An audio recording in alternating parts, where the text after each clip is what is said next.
우리 한번 옆 사람 인사합니다. 행복한 가정입니다. 축복이 넘치는 가정입니다. 할렐루야.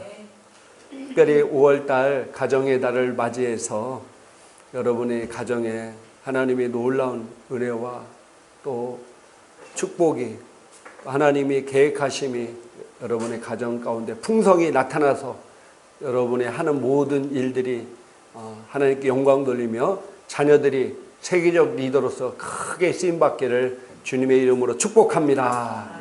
전 세계에서 이 방송을 보시는 모든 분들에게도 동일한 은혜가 이 가운데 넘쳐나게 될 것입니다. 여러분들, 황당과 당황의 차이점을 아십니까?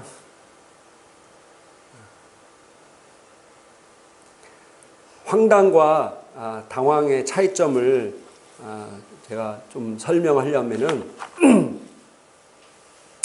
어떤 사람이 길을 가다가 갑자기 배가 아파서 급한 볼일이 생겼어요.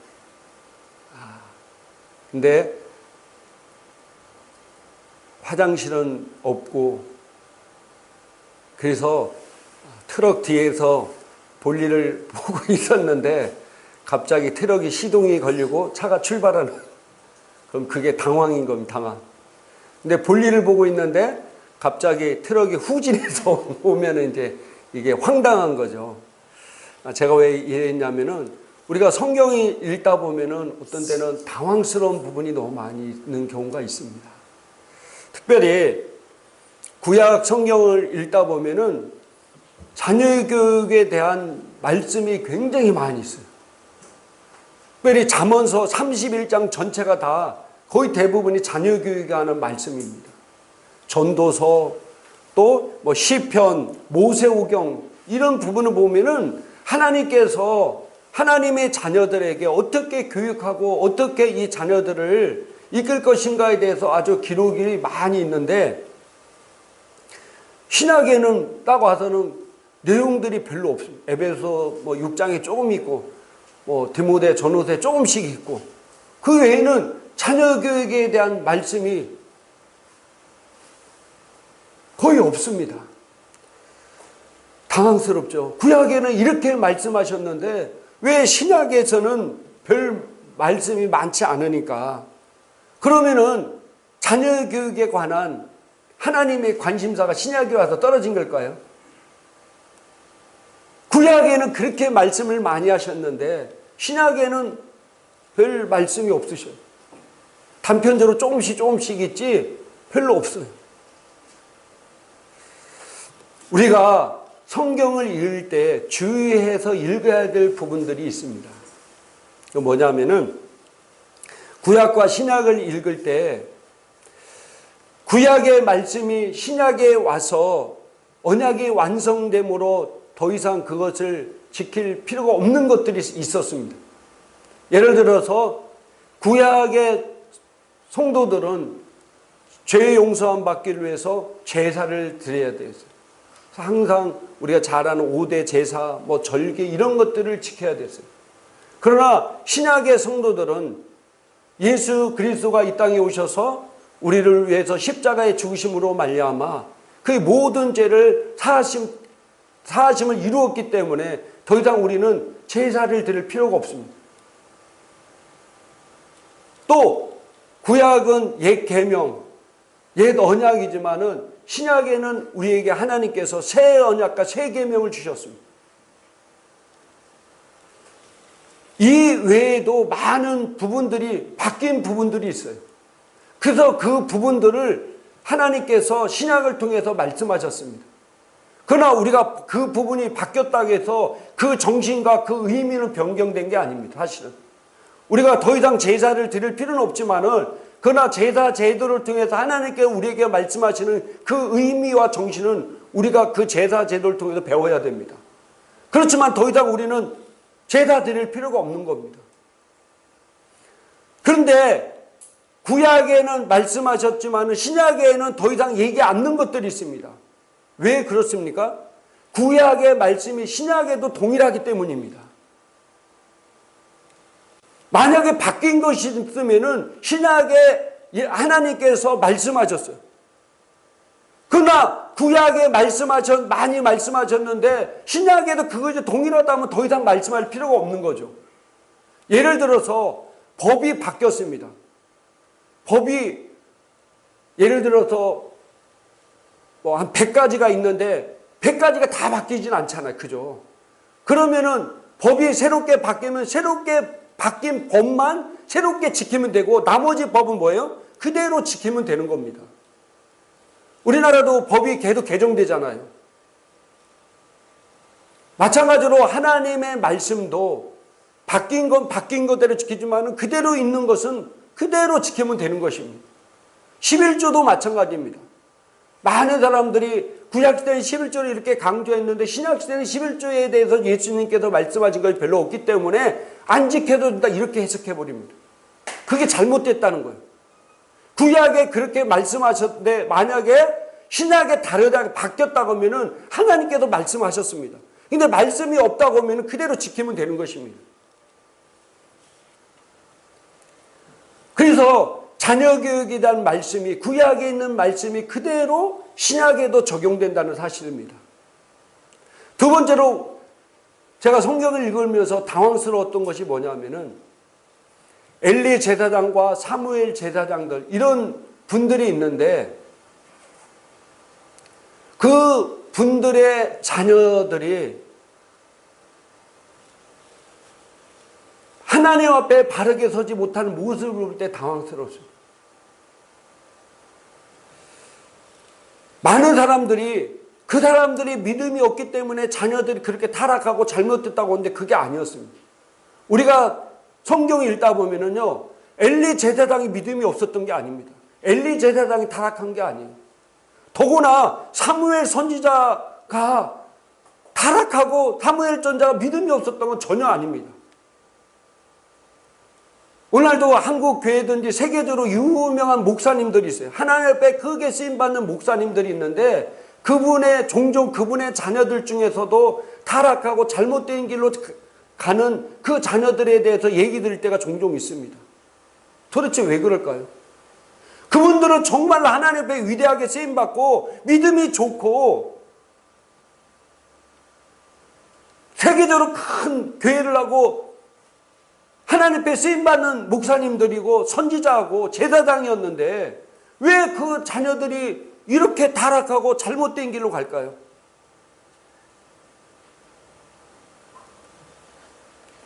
많은 분들이 착각하고 있는 것이 뭐냐면요, 자기 믿음이 좋다면 자녀의 믿음도 좋은 것으로 착각하고 있다는 겁니다. 따라합시다. 부모 믿음이 좋다고 자녀 믿음이 다 좋은 것은 아니다. 부모 믿음이 좋다고 해서 자녀의 믿음이 다 좋은 건 아닙니다. 그래서 하나님은 우리에게 이렇게 말씀하고 있는 겁니다. 마태복음 28장 18절에서부터 20절까지 한번 읽어보도록 하겠습니다. 주보에 나와있기 때문에 한번 같이 읽겠습니다. 예수께서 나와 말씀하여 이르시되 하늘과 땅의 모든 권세를 내게 주셨으니 그러므로 너희는 가서 모든 민족을 제자로 삼아 아버지와 아들과 성령의 이름으로 침례를 베풀고 내가 너희에게 분부한 모든 것을 가르쳐 지키게 하라. 볼지어다 내가 세상 끝날까지 너희와 항상 함께 있으리라 하시니라. 아멘. 오늘 주님은 우리에게 이렇게 명령하고 가르쳐 지키게 한다는 겁니다. 따라합시다. 가르쳐 지키게 한다. 모든 민족 안에 내 자녀도 포함된 겁니다. 여러분들 모든 민족으로 제자를 삼으라고 할 때 여러분 모든 민족이 타인들만 믿지 않는 사람들만 모든 민족 안에 들어가는 겁니까? 아닙니다. 내 자녀도 모든 민족 안에 들어가서 내 자녀를 제자로 삼아야 된다는 겁니다. 많은 목사님들이 실수하는 부분이 중에 하나가 뭐냐면은 성도들은 열심히 제자를 삼아 가르치고 또 그들을 훌륭하게 성도로 생활하게 하는데 자기 자녀들은 신앙생활 잘하겠지 하고 방치한다는 사실입니다. 물론 그러지 않는 목사님들도 너무 많죠. 가르쳐 지키게 해야 되는데 알아서 잘하겠지 하고 방치했기 때문에 엘리 제사장 같은 사무엘 선지자 같은 또 세계적으로 또 한국교회에서도 유명한 목사님들 자녀 등의 종종 우리가 보기에 바르지 못한 삶을 사는 이유가 바로 저는 그런 이유 때문이라고 생각합니다. 물론 그에 따른 부수적인 것도 많이 있겠죠. 보편적으로 저는 이렇게 말씀드리고 싶습니다. 그래서 오늘 예수님은 제자를 삼아 가르치라고 말씀하고 있습니다. 가르쳐 지키게 해야 됩니다. 요즘 자녀 교육에 대한 열풍, 우리나라만이 아니라 전 세계적으로 열풍입니다. 부모들의 마음은 동일할 것입니다. 우리 자녀들이 잘 되고 성공하고 훌륭한 사람 돼서 뭔가 사회에 기여하는 사람 되기를 원하는 것이 모든 부모들의 공통적인 특징이라고 생각합니다. 그래서 자기는 못 먹고 자기는 힘들지만 어떻게든지 자녀가 더 나은 길을, 더 나보다 더 좋은 삶을 살기 위해서 그 자녀를 위해서 투자하고 또 부모들이 희생합니다. 특별히 한국은 이런 것이 더 많이 있죠. 우리 그리스도인 부모라고 다르겠습니까? 우리 그리스도인 부모들도 세상 사람 못지않은 그런 마음을 갖고 있습니다. 근데 정말 중요한 것이 무엇인지를 알아야 된다는 사실입니다. 세상에는 수많은 많은 교육법들이 있습니다. 이런 교육이 좋다고 하면 사람들이 막 몰려서 그런 교육을 시키고, 감성 교육이 좋다면 막 감성 교육 시키고, EQ를 더 높이는 교육을 해야 한다면 막 하고, 무슨 독서가 좋다면 독서에 몰리기도, 주산이 좋다면 막 주산학원에 메어지기도 하고, 여러 가지 교육법을 통해서 막 간증들이 쏟아져 나옵니다. 이렇게 해서 내 자녀가 이렇게 좋은 대학교 들어갔다. 이럴 때 막 사람들이 또 그쪽으로 막 몰리는 것이 많이 있습니다. 또 우리 그리스도인들이 볼 때 세상 부모들이 자녀들을 교육시키는 모습을 볼 때 당황스러울 때가 많이 있어요. 와, 저렇게까지 시키는구나. 그럼 우리 그리스도인들, 우리는 도대체 이 자녀들을 어떻게 교육시킬 것인가 고민할 때가 사실 많이 있습니다. 세상 부모들은 막 돈 수백, 수천을 들여서 막 저렇게 애들을 교육시키는데 나는 우리 자녀들을 어떻게 교육을 시킬 것인가? 저도 서울 교육구에서 떨어져 살기 때문에 서울 사람들을 어떻게 교육시키는지는 잘 모릅니다. 그런데 그 사람들 어떻게 교육시키는 들리는 소리를 들을 때 참 혀가 잘 이렇게 시키는구나. 저는 그런 거 보면서 답답할 때가 사실 있어요. 지금 교육감들이 교육하는 정책이라든지 이런 걸 볼 때 사실 답답할 때가 있어요. 그러나 우리에게 좋은 교육법이 있습니다. 바로 하나님이 말씀하신 대로 교육시키기만 하면 됩니다. 내가 수천억, 아니 수천만 원을 투자를 못하더라도 내가 정말로 쪽집게 과외를 안 시키더라도 내가 얘가 배우고 싶은 모든 것을 해주지 못하더라도 내가 하나님의 말씀하시는 성경적 교육 방법대로 하면은 누가 책임지십니까? 하나님이 책임져 주십니다. 하나님이. 전능하신 하나님이 책임져 줘요. 그들은 쪽집게 선생님만이 책임져 주지만은 쪽집게가 잘못돼서 덕집게가 될 수도 있어요. 그러나 우리 자녀들은 하나님이 책임져 줍니다. 그래서 세상에 수많은 많은 교육법들이 있지만은 우리는 하나님의 말씀하시는 교육법대로 말씀대로 우리 자녀들을 가르쳐 주면은요 반드시 그들은 성공의 길을 가고 좋은 선한 영향력을 미치는 자녀들이 된다는 사실입니다. 우리가 우리 자녀들을 위해서 매일 기도하면서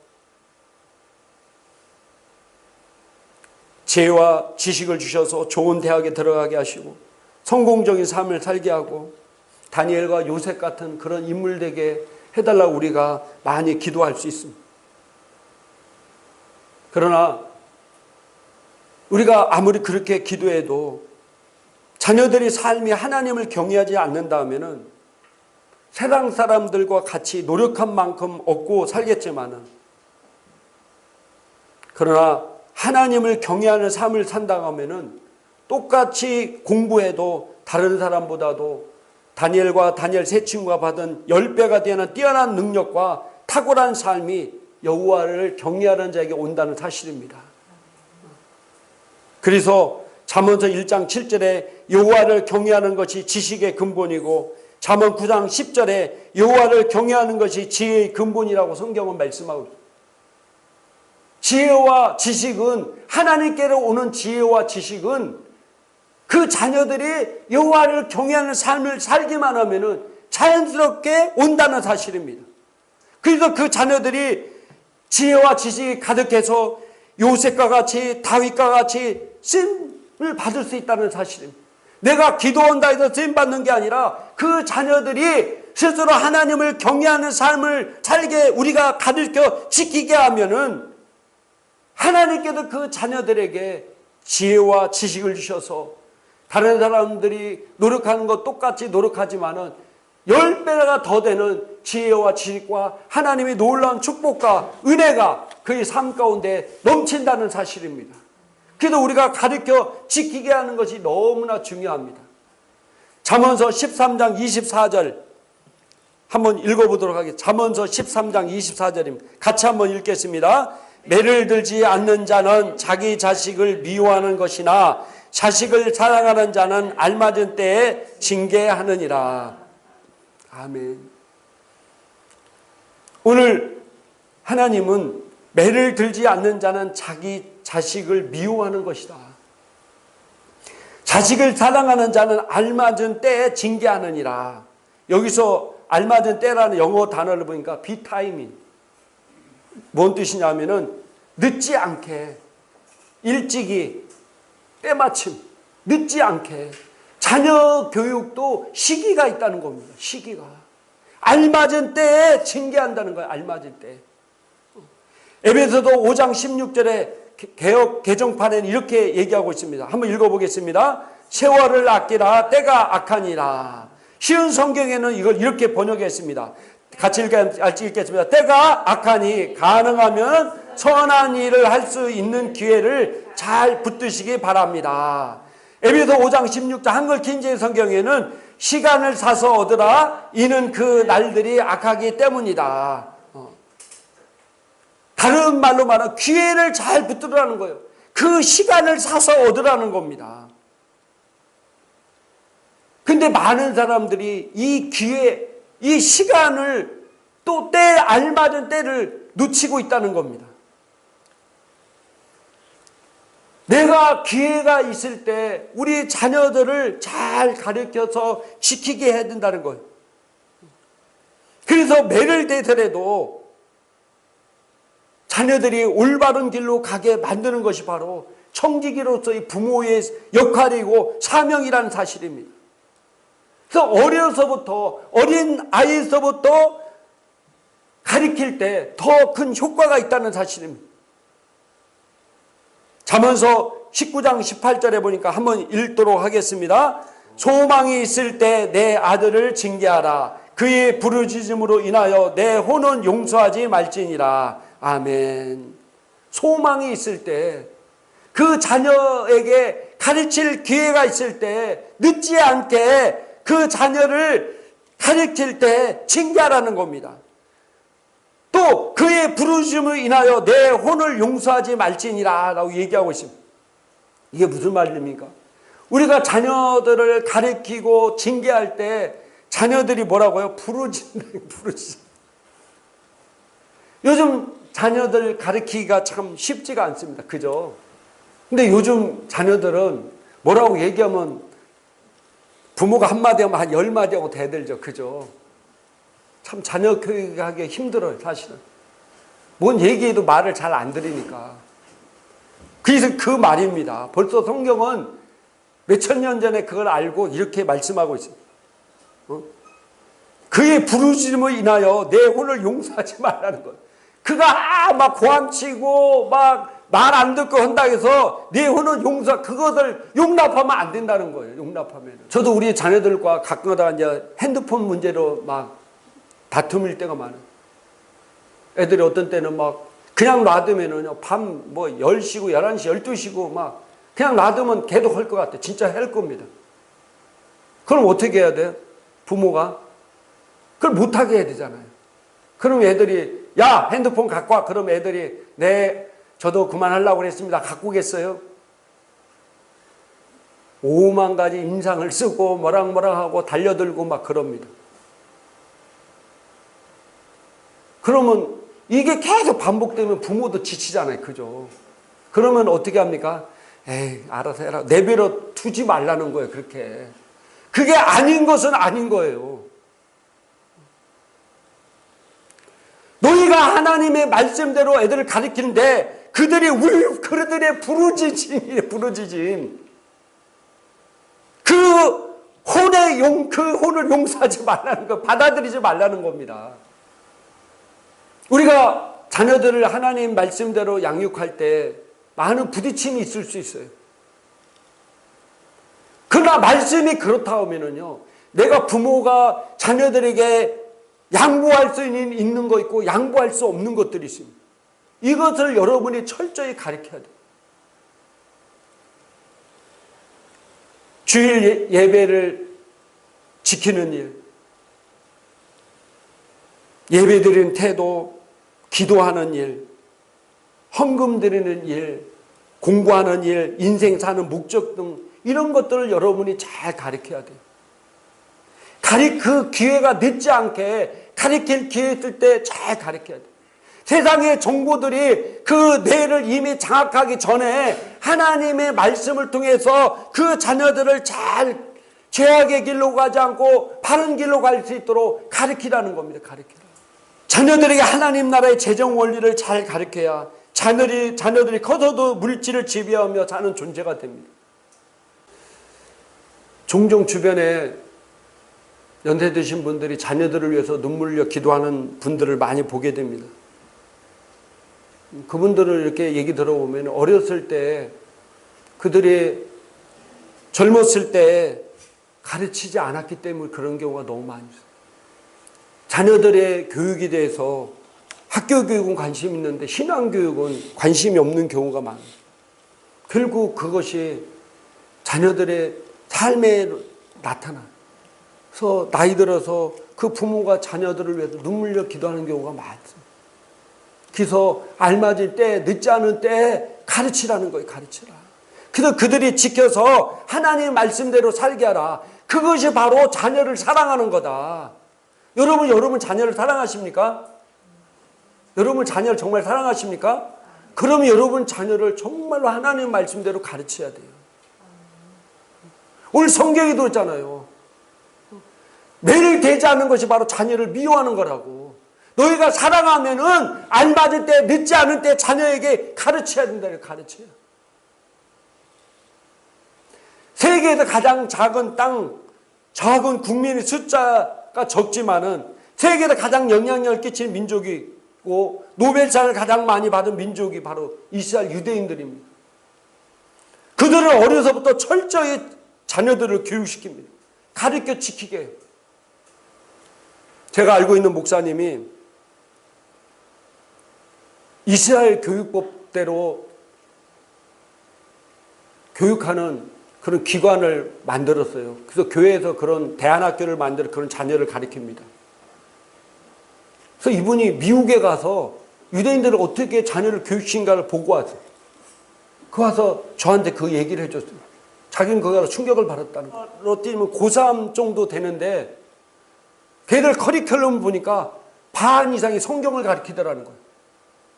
깜짝 놀랐다는 거예요. 우리나라 고3 수험생을 여러분 반을 커리큘럼을 성경으로 오면 우리나라 교회 장로 권사님 부부라도 난리 날 거예요. 어떻게 책임질 거냐고. 근데 미국에 있는 유대인들은요 그렇게 가르치더라는 거예요. 그래서 그들이 세계로 뒤처진 나라가 됐습니까? 아니요. 미국을 잡고 있는 사람들. 세계 경제를 지배하고요. 세계에서 가장 많은 천재가 나오는 민족이 바로 유대인들입니다. 왜? 그들은 철저하게 하나님 말씀들을 가르쳐 지키게 하기 때문입니다. 그래서 여러분의 자녀들이, 우리 성도의 자녀들이, 우리 교회 자녀들이 정말로 잘 되기를 원하면 하나님의 말씀대로 가르쳐 지키게 해야 됩니다. 성경적으로 가르쳐 지켜야 돼요. 많은 사람들이, 그리스도인들이 비성경적으로 자녀를 가르쳐서 비성경적인 결과를 거두고 살고 있습니다. 우리는 하나님의 말씀하신 성경대로, 성경적 원리대로 우리 자녀들을 가르치고 지키게 해야 됩니다. 많은 사람들이 알아서 잘 하겠지. 요즘 애들 또 자기 생각도 있고 자기의 어떤 뜻도 있고, 근데 우리가 그렇게 강요하면 안 된다 이렇게 가르치 교육 원리도 있습니다. 그러나 성경은 가르쳐서 지키게 하라고 하고 있습니다. 여러분, 알아서 하는 사람들이 도대체 얼마나 될까요? 알아서 할 줄 알면 성경은요, 가르쳐 지키게 하라고도 안 합니다. 여러분, 알아서 그게 잘못하면요, 방치가 되고요, 유기가 되는 거예요, 유기. 그래서 걔들을 상담하고 얘기하다 보면요, 부모님들은 믿음이 좋아서 너무 열심히 해요. 매일 아침부터 일찍 나가서 막 전도로 다니고요, 말씀 양육하고요, 막 그런데 자녀들을 집에 방치하는 거예요. 심지어는 어떤 자녀 어릴 때 밖에서 문 잠고 나갔대, 부모가. 교회에서 볼 때는 믿음이 엄청나게 좋죠. 아침 일찍부터 와도 맨날 전도로 다니고 맨날 양육하고 세우고 막 이런 일을 다니니까. 근데 자기 자녀 누가 교육합니까? 성경은 네 자녀를 네가 가르치라고 그랬지, 누가 가르쳐요? 왜 그렇습니까? 하나님 말씀대로 안 하기 때문이에요. 그러면서 그분은 이렇게 기도할 줄 몰라요. 하나님, 왜 저는 이렇게 아침부터 나와서 하나님을 위해서 열심히 일하고 영혼 구원하고 헌금하고 충성하고 봉사하는데 왜 내 자식이 이렇게 사고만 치고 문제를 일으켜 왜 그렇습니까? 하나님, 그럴 수 있습니까? 이렇게 얘기할 수 있어요. 하나님이 그렇게 말씀하셨습니까? 네가 내일 열심히 하면 내가 네 자녀를 내가 잘 가르치겠다고 말씀하셨습니까? 아니에요. 네 자녀는 네가 가르쳐 지키게 하라고 하셨어요. 이게 방치고 유기예요. 방치고 유기. 물론 아침부터 일찍 영혼 구원하고 또 막 충성 헌신하겠다, 그거는 상급은 있겠죠. 그러나 자녀들은 자기가 가르치지 않았기 때문에 이런 어려운 가운데 있죠. 시편 127편 3절 4절 한번 보도록 하겠습니다. 시편 127편 3절 4절 같이 읽겠습니다. 보라, 자식들은 여호와의 기업이요 태의 열매는 그의 상급이로다. 젊은 자의 자식은 장사의 수중의 화살 같으니. 아멘. 이게 자식들은요, 여호와께서 주신 기업이고 그의 태의 열매는 그의 상급입니다. 얼마나 우리에게 축복입니까? 그런데 젊은 자의 자식은 장사의 수중의 화살 같으니, 이 말이 좀 어렵죠. 자, 젊은 자의 자식이라는 말이 뭐냐면은 부모는 젊고 아이는 어리다는 것을 의미합니다. 부모의 안내를 따라 배우며 자라는 아직 어린 아이를 가리킨다는 거예요. 그 어린 아이가 자라서 언젠가는 나라가 자기가 원하는 무엇인가를 명중시키는 화살과 같은 존재라는 거예요. 그 화살은 장사의 의도대로 날아가는 방향과 목표물이 정해진다는 거예요. 그 장사가 왼쪽으로 겨냥하면 왼쪽으로 날아가고 위로 겨냥하면 위로 간다는 거예요. 장사인 부모의 가르침에 따라서 자녀의 가치 기준이 결정되고 그 가치관에 따라서 일생이 살아간다는 겁니다. 그래서 젊은 장사의 어린 화살이 중요하다는 의미입니다. 왜? 이 귀한 사명이 부모에게 있기 때문에. 이 어린아이일 때 부모가 어떻게 교육시키고 어떻게 하냐에 따라서 그 인생의 방향과 목적이 정해진다는 거예요. 왜 하나님께서 이 자녀를 화살로 했냐면요, 이 화살은 적을 제압하는 무기입니다. 다른 말로 말하면 여호와를 경외하는 자는 날카로운 화살 같은 무기이며 큰 힘이 된다는 거예요. 하나님은 여호와를 경외하는 자에게 좋은 자녀를, 이 자녀가 마귀를 물리치는 큰 공격할 수 있는 화살이 된다는 거예요. 하나님의 영광 돌릴 수 있는 큰 무기가 된다는 사실입니다. 그래서 이 어린아이일 때 이 자녀들에게 하나님 말씀대로 잘 가르쳐야 되는, 그래야지 원수에게 조롱당하지 않게 된다는 겁니다. 이 좋은 부모의 믿음의 신앙의 영향을 받아서 그 영혼이 하나님 앞에 정말로 원수 마귀 사탄을 박살내는 무기로서 귀하게 쓰임받을 수 있는 귀한 자녀가 된다는 사실입니다. 잠언 29장 15절 쉬운 성경으로 옮겨놨는데 한번 읽어보겠습니다. 행실을 고치라고 후려치는 매는 지혜를 주지만 멋대로 내버려둔 아들은 어머니를 망신시킨다. 자, 개정개혁에는 이렇게 읽겠습니다. 한번 읽겠습니다. 채찍과 꾸지람이 지혜를 주거늘 임의로 행하게 버려둔 자식은 어미를 욕되게 하느니라. 못되게 내버려둔 자식들, 자기 임의대로 행하게 내버려둔 자식들, 네 마음대로 뭐 그걸 간섭하는, 네 뜻대로 자라는 자식들은 잘못하면 어미를 욕되게 한다는 거예요. 욕되게.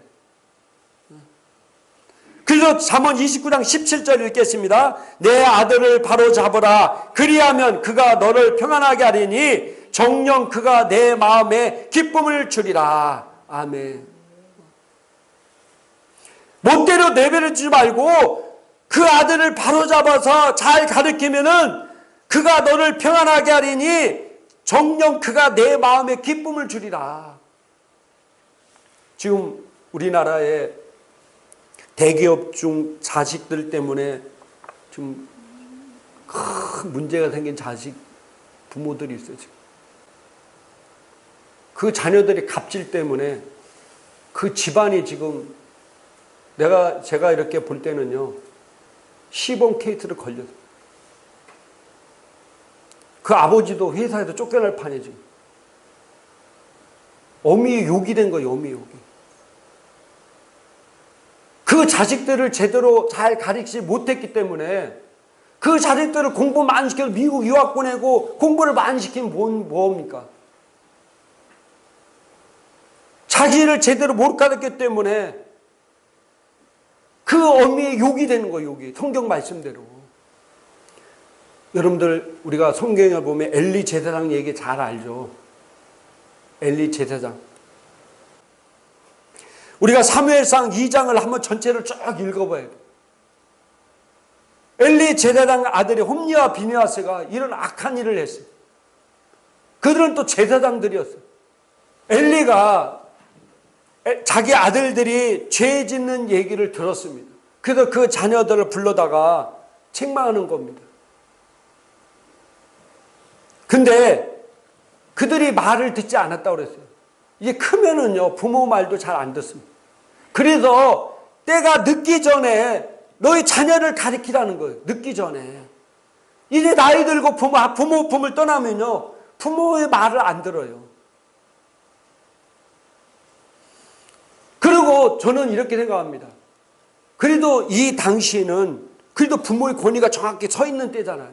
말해서 안 들으면은 더 강력하게 이 자녀들이 더 이상 죄를 짓지 못하도록 만들었어야 돼. 근데 말 안 듣는다고 그냥 내버려 뒀어요. 내버려 뒀어요. 결국 하나님께서 엘리 제사장에 나타나서 엘리 제사장을 책망합니다. 너는 나보다 내 아들들을 더 귀히 여겼다는 거예요. 그러면서 그 가정에 이런 저주가 임합니다. 하나님이 나는 나를 소중히 여기는 사람을 소중히 여길 것이고 나를 소중히 여기지 않는 사람은 나도 소중히 여기지 않을 것이다. 이제 너와 너희 조상의 자손들을 멸망시킬 때가 되었다. 너희 집안에는 오래 사는 노인이 없을 것이다. 너는 내 집에서 괴로움을 겪게 될 것이다. 이스라엘에는 좋은 일들이 일어나게 될 것이나 너희 집안에는 노인이 한 사람도 없게 될 것이다. 내 집의 사람들은 젊어서 죽을 것이다. 결국은 이 집안이 저주를 받습니다.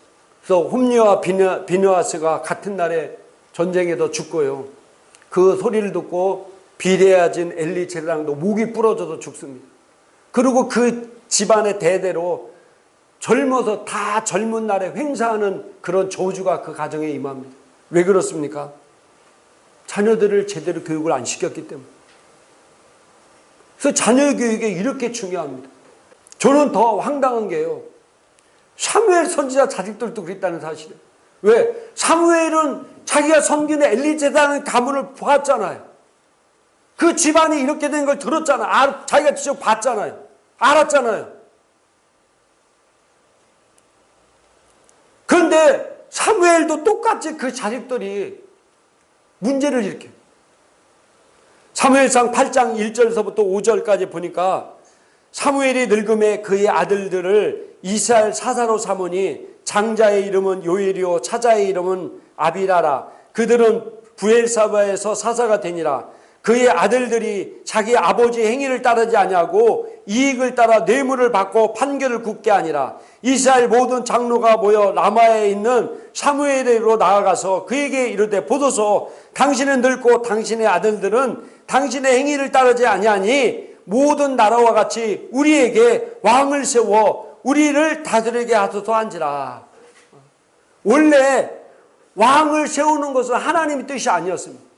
그런데 사무엘의 자식들이 타락함으로 말미암아 하나님의 계획하신가 하나님의 방법대로 온 것이 아니라 하나님이 원치 않는 방법대로 이스라엘 백성들이 하나님의 말씀, 하나님의 명령에 따라 사는 것이 아니라 왕을 따라 살게 되었다는 사실입니다.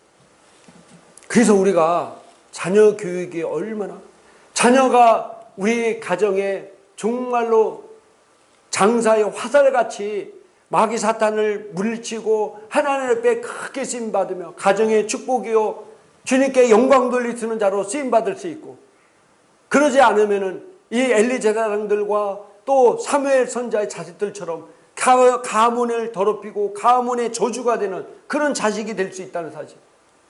그래서 하나님은 너희들 자녀들을 너희에게 맡겼으니 너희가 하나님의 말씀을 통해서 가르쳐서 지키게 하라는 거. 지키게 하라. 따라합시다. 가르쳐 지키게 하라.